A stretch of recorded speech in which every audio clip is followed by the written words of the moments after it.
Going live. All right. Welcome everybody. My name is Amanda Williams, and I'm here with Jim Zobel, as always. Thank you for joining us. Today is January 26th, and it is the anniversary of General Douglas MacArthur's birthday. Now, he was born January 26, 1880 in Little Rock, Arkansas. And usually every year, his memorial here in Norfolk, Virginia, does something to commemorate his birthday, an on-site event of some sort. This year, obviously, we're virtual. And so Jim and I thought that we would take some time today to talk with you all about MacArthur's early childhood. He was the son of a career Army officer. He spent most of his early life moving from post to post, like most military dependents. Jim and I have noticed that all of MacArthur's biographers deal with his early childhood, but a lot of people still don't know a lot of information about it. And so we thought we would take the time today to kind of talk about these really formative years in Douglas MacArthur's life. So Jim, why don't you start us off? Tell us a little bit about his parents.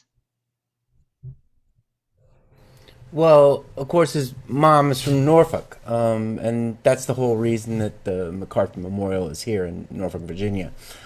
She's the eighth child of the Hardy family. They have 10 kids, and she'll grow up here on the banks of the Elizabeth River at the old River Edge plantation there. Her father was like a fertilizer merchant. During the Civil War, the family moved down to Henderson, North Carolina. They had a place called Birdie there, and that's where they go and live.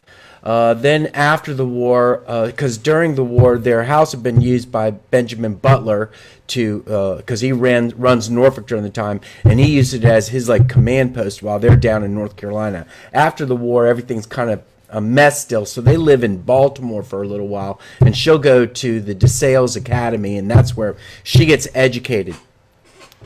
And then finally, in about 1874, she's down in New Orleans, and that's where she'll meet Arthur MacArthur. Now, Arthur MacArthur was the boy colonel of the Civil War.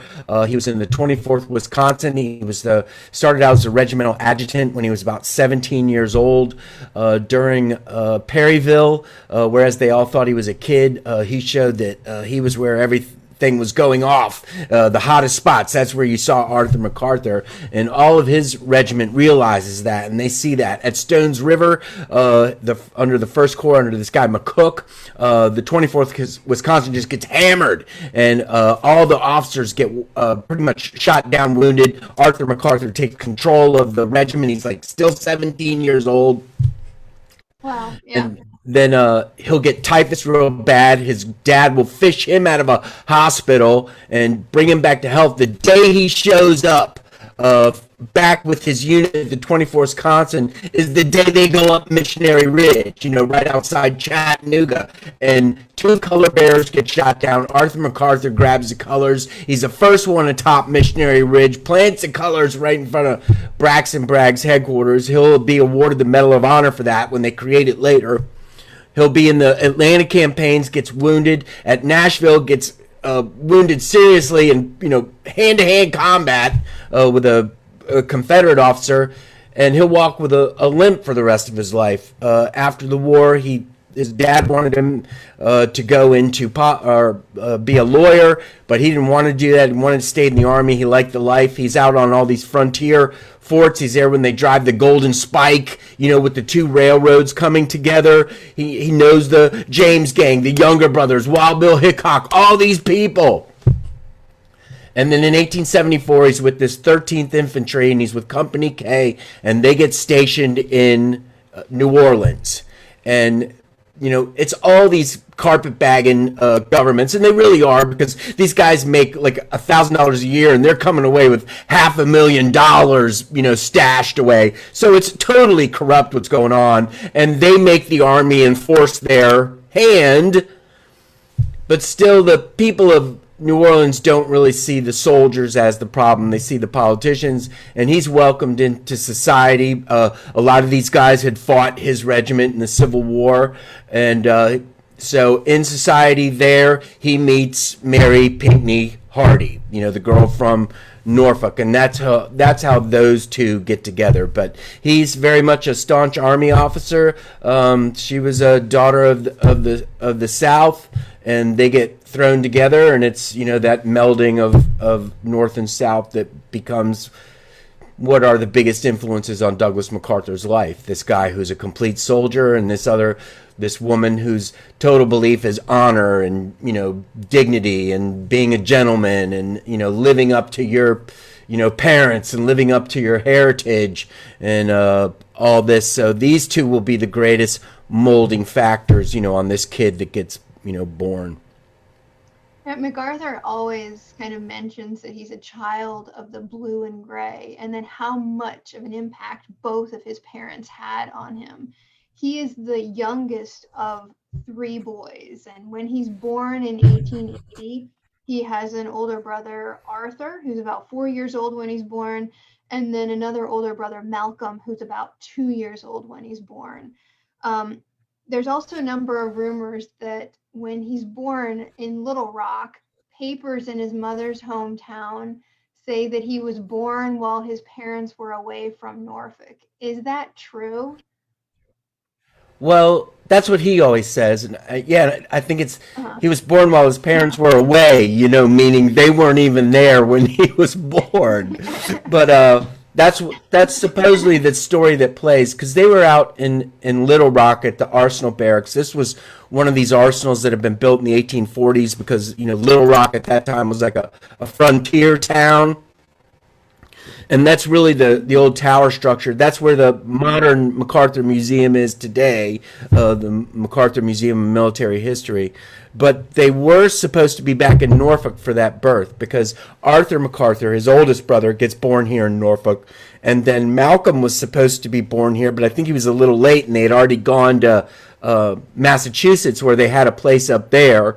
And that's where Malcolm got born. But then they weren't able to make that journey back here. I think because the 13th Infantry, when they had gone back to New Orleans after they had been married, they were at this place called Jackson Barracks, and then yellow fever hit real bad, so they had to move to Chattanooga, and then they moved to Atlanta, and then they moved to Little Rock, all in the space of just like a couple of months. So it was a very busy time for them, and so Douglas gets born in that Arsenal Barracks, in that tower building.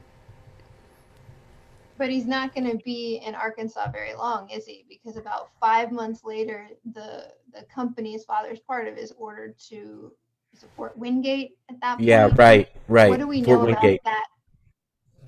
Well, they had to take the train. It was like a 5-day journey to get to Wingate, which is on the Atchison, Topeka, and the Santa Fe line. That's why they're going there, is to protect workers on that railroad line.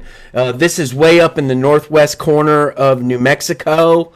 It's way up in the high mesas, and up there it's very desolate. And the thing is Mary Pinckney Hardy at this time is it's very much a pecking order in the rank of officers' wives, and you have to follow just the right track, or else you'll be thrown out. You won't be accepted, in Army society. And these societies are very closed off. But the thing is the whole 13th Infantry goes there to Wingate, and I think out of 400 people, 240 of them desert. It's like just a complete washout of people trying to get out of there while they're at Fort Wingate. Arthur MacArthur is just with that K company, but this is the entire regiment that is there. So they're there, I think, for until about 1884. They'll be there. Okay. 1883, though, tragedy strikes the family while they're there. What can you tell us about this? Well, they'd come home to Norfolk in 1883, and they were staying here. This was in about 1881, 82. Arthur MacArthur was trying to get an appointment as the military attaché in China because he was a big expert on Chinese affairs. And actually President Grant, former President Grant, was actually trying to help him in this endeavor, but it didn't go through, and then he had to get pushed back to Wingate really fast, and then they came back here in that summer of '83, and all the kids got the measles. Douglas got it, Malcolm got them, and Arthur all got the measles, and they die here in Norfolk at the old River Edge plantation. And you got to think that Mary Pinckney Hardy's dad is gone by now. He died in '76. Her mom died just like the year before there in the house at River Edge, and then all of a sudden her son dies in the same house. So this is a great tragedy for the family. Arthur MacArthur, the Army officer, will be tragically affected by this. Little Malcolm is buried in the family plot here in Norfolk. He's over there at Cedar Grove Cemetery down the road. So, that's that whole Norfolk collection. The parents are married here. The oldest son is born here. And then Malcolm dies here in '83 and is in the grave there. We have one letter that we have that Mary Pinckney wrote to her sister and said, we shouldn't love our children so much because it's just such a complete devastating loss when they go. But it was a common thing among people back then. And so Douglas MacArthur says he doesn't have any memory of Malcolm MacArthur, but you got to think, Arthur MacArthur, the senior son, is really attached to his father, and I think they were probably very close at that young age. But at four, Malcolm's gone. I always think about that because when MacArthur always talks about we four out in the West, he never includes Malcolm in that number. Right. But you got to imagine everyone else in the family would have remembered Malcolm. Oh yeah. Makes them more close knit. Right. So about a year later, 1884, the family is ordered from Fort Wingate to Fort Selden on the Rio Grande. It's about a 300-mile trek. And MacArthur later says that this is like his first kind of real memory. He remembers kind of marching along beside a sergeant all the way from Fort Wingate to Fort Selden. His biographers kind of think that he probably was not a 4-year-old toddling beside the regiments for 300 miles. But it was a very exciting time in his life, and he had lots of good memories of it. So what can you tell us about this really vivid time in his early life? Well, the thing you got to think is his first memory is this one, and it's the memory of that covered wagon going from one fort to another. And when he dies 84 years later, they're launching rockets into outer space. It's this complete paradigm shift that Douglas MacArthur lives throughout his life. But he said on that trip, I think it was like 2 or 3 weeks it took him, and all they had was an ambulance and then a supply wagon, because it wasn't the whole regiment going to Selden. It was just Arthur MacArthur's Company K. And so he'll be in command that whole time there. They said when they got to Las Cruces, it was about 100 miles to Selden, and it was all through desert, and there was no water. They had to really regiment how much they were drinking to get to where they were going there. But yeah, like you said, he says he's out front with them. I can imagine, if you would be walking a lot, but I can't imagine he's out there the whole time, leading the pack with Sergeant Ripley. No, I can't imagine being even a mother though on that trip with 2 young children marching 300 miles in just that weather. It's a different world, isn't it? It's different. Well, and then they get there, and Mary Hardy says, even though it's in this desolate place, the only thing you're doing there is guarding the river fords between the Apache and the Navajo above you. but she said it was the greatest because her husband's in command and she's at the top of the roost. She can do whatever she wants. She doesn't have any other arm, and that was like almost the end of it as far as her life went, because after that her husband's going to have this meteoric rise through the ranks, but that was the first time where she was on her own. She didn't have to answer to anybody at all, and so she rather enjoyed Fort Selden as Douglas MacArthur and his brother did. Mm. Is Fort Selden where MacArthur learns to ride and shoot and all these other things that he always likes to talk about? Well, you think about it, everybody's on a horse back then. You've got cavalry moving through there all the time. You have stables all over the place. A young kid is going to be on the saddle with his parents, riding back and forth. You would probably be on a horse before you even have any conscious memory of it. And so you would think, I was on a horse before I could read or write or anything. And we have that picture of the family at Fort Selden, and he's there with as a 6-year-old kid with a rifle, and it's not a toy rifle. So I mean, you look at reminiscences at MacArthur later on. He would always call himself a frontiersman. I was a frontiersman. I was trained by the Apache to scout places.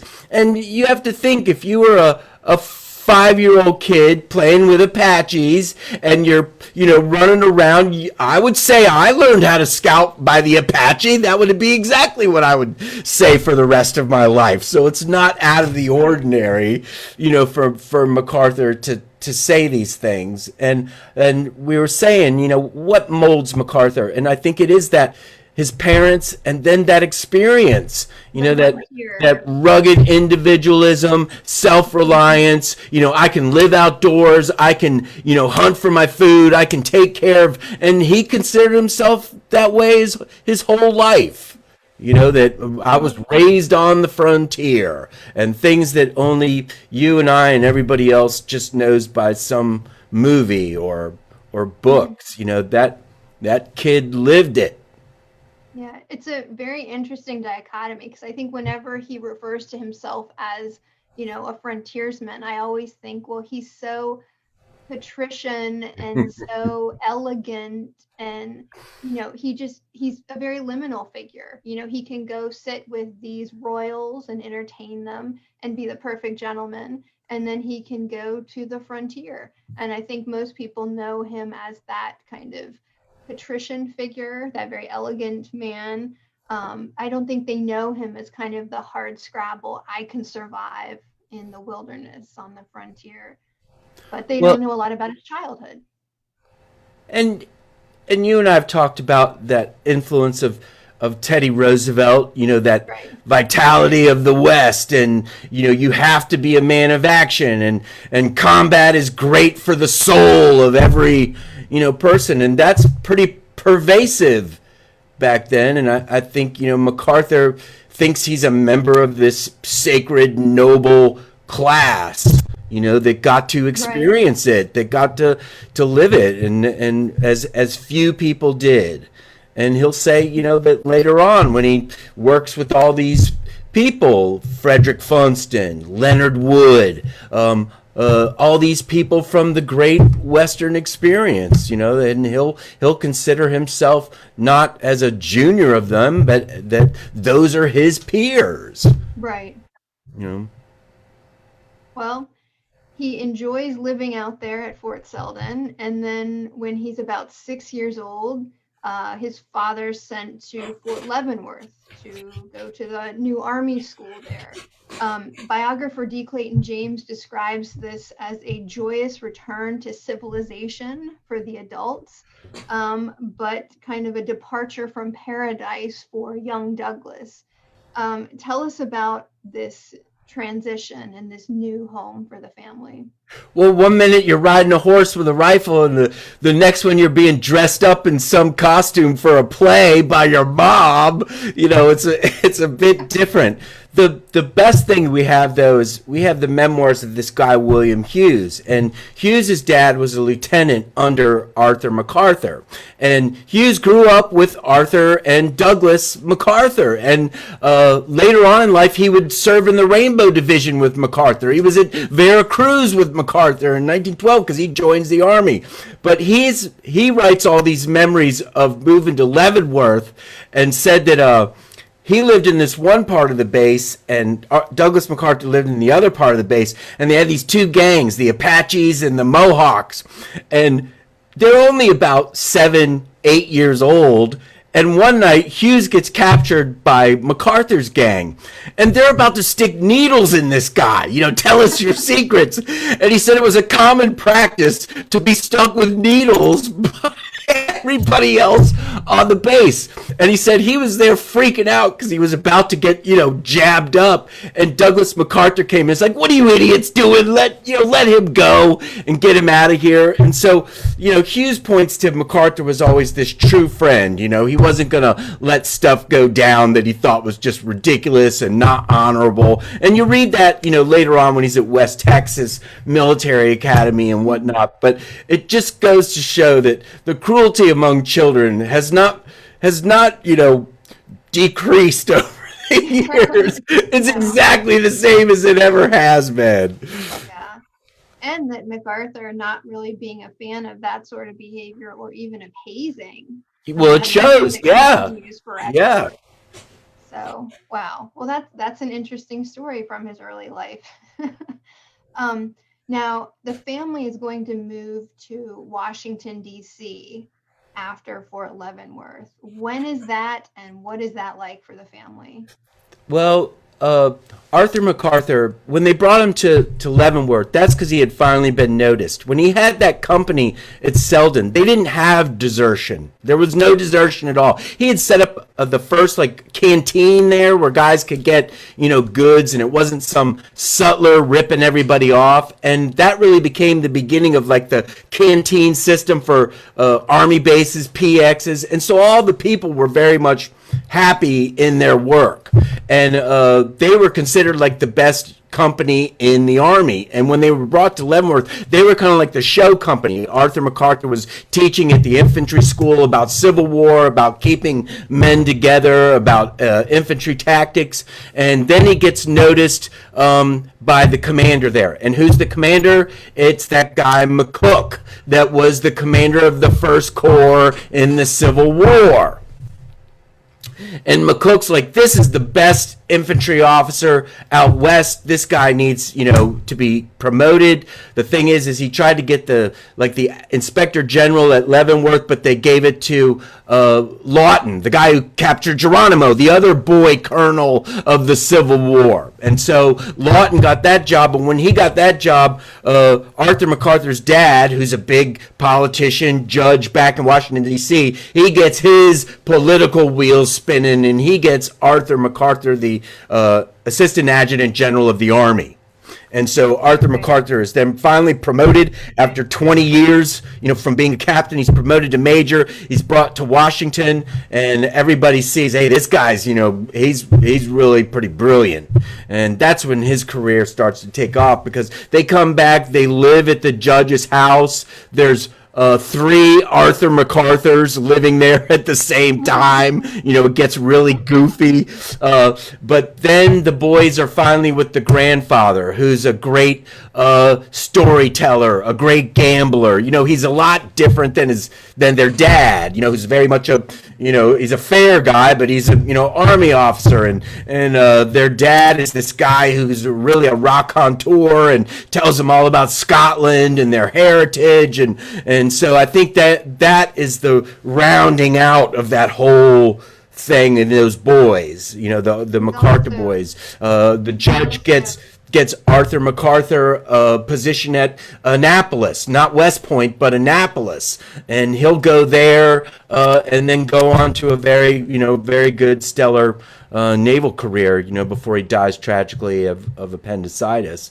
And it's the judge who's really, machinating a lot of these moves that brings MacArthur into the fore there in Washington. Douglas will go to this place called the Force School. That's where Taft's kids go. That's where Roosevelt's son Quentin goes. At that time, he's the guy who'll be killed over in France as a pilot in World War One. And so it's kind of this place where it's a parking garage now, I think, but that's where all these people, of young kids went. And MacArthur had a lot of friends there. He'll write them his whole life. These guys, Howard and Harry Fisk, and they said when MacArthur, we have the letter when he goes to become chief of staff. He writes, first person he writes is like Fisk, and he's like, I drove by the old school today, and it was just filled with ghosts for me, and here's a guy now reached the pinnacle of his career and talking with this guy about, going to fifth grade. So, I mean, it just shows that it had a great effect on Douglas MacArthur as well, because that's where he really started doing very good in school. Started really Right. applying himself. Right. And I mean, his grandfather was a great scholar too. I mean, a major proponent of higher education and kind of a diverse curriculum. So I imagine he got some of that as well from his grandfather at that time. Um, Hmm. 1893, he's about 13 years old at that point. His father gets orders to go to Fort Sam Houston in Texas. And I'm sure he was excited to kind of leave Washington, D.C. and get back to the frontier. Tell us a little bit about his time I in think there. so. Well, he gets made the adjutant general of the Department of Texas, and he's stationed there in San Antonio. And now Arthur MacArthur is at Annapolis, so it's just the three of them. They're there at the fort. They have great quarters. It's civilization. Mary Pinckney is very happy to be there. They enrolled Douglas MacArthur at the West Texas Military Academy. It's the first year it was in existence at that time. Today it's the Texas Military Institute. It was on this place called Governor's Hill. It overlooked the Alamo. Hmm. And so that's in MacArthur's mind, just this romance about the story of the Alamo, and it'll come into play later at Bataan and Corregidor. But he goes there, and that's where he wants to excel. Plays baseball, plays football. He's the tennis champion of the school. It's an Episcopal run school, but it's all military training as well. And this is where Douglas MacArthur will really excel, while Arthur MacArthur gets promoted to lieutenant colonel. And in just a few years, Arthur MacArthur's gone from that captain up to lieutenant colonel. He'll be a colonel shortly after that, when he goes to the Department of the Dakotas up in Milwaukee region, and I think like 97. And then right when Douglas MacArthur is getting ready to try and get in West Point, that's where the Spanish-American War kicks off, and Arthur MacArthur will not just be famous in America, he'll be world famous. So to I guess wrap this up, you told us a whole lot about his childhood. What do you think the main kind of legacy of that time in his life is? Well, I think it's that belief that he's a frontiersman. And Hmm. you look at Herbert Hoover. Herbert Hoover was a main proponent that all Americans had that pioneer spirit, that all Americans should have that idea of rugged individualism. And Douglas MacArthur is really the poster child for that, coming out of West Point. I mean, his whole excursion in Veracruz, in 1912, is that total frontiersman. I've got to take matters into my own hands, get the intelligence we need, and do what's necessary for the army above all else. And this idea that he's an agent for America on its new frontier of going from a insular to a international power. Hmm. And I think that all comes from the West. I think that all comes from his mother and father and that whole army experience. I mean, you look at the West back then; it was just a bunch of varmints. I mean, running around, cattle barons and railroaders and desperados and Native Americans who are totally ticked off for a good reason. And the only really normalizing force of everything is the army. Hmm. And I think Douglas MacArthur will believe that through his whole life. It's the only stabilizing force that America has.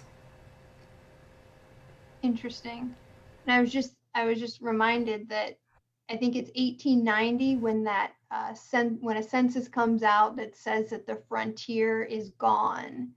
And so if you think about that, he's living on the frontier, but he's a perfect age to be part of the generation that believes that the West has pretty much been explored. Now we have to go farther afield to kind of continue this idea of, Americans, Right. vibrant, vigorous people, always on the edges of a frontier. But at the same time, he's very, I think, at least in my mind, we can maybe argue this in another one in the future. He's very anti-colonial in some ways, in my mind. So I just think that's Yes, interesting. I As would the agree. American frontier closes and Americans are pushing, looking for more frontiers, he's a perfect generation, perfect person for that, but anti-colonial, maybe. Well, don't you think that comes from his dad and that unionist, anti-slave, uh, Probably. mental or not mentality, but perspective. And I think you look at Arthur MacArthur in the Philippines when Taft was coming back to the United States and saying, "Oh, they're just a bunch of people in grass skirts." We have to go over there and do this. Arthur MacArthur was saying these are doctors, these are lawyers. Right. These aren't people running around in a jungle or something. And I think that really fed into to Douglas MacArthur as well. Mhm. Even when he goes to the Philippines, he doesn't hang out with colonials. He hangs out with all Right. the Filipinos.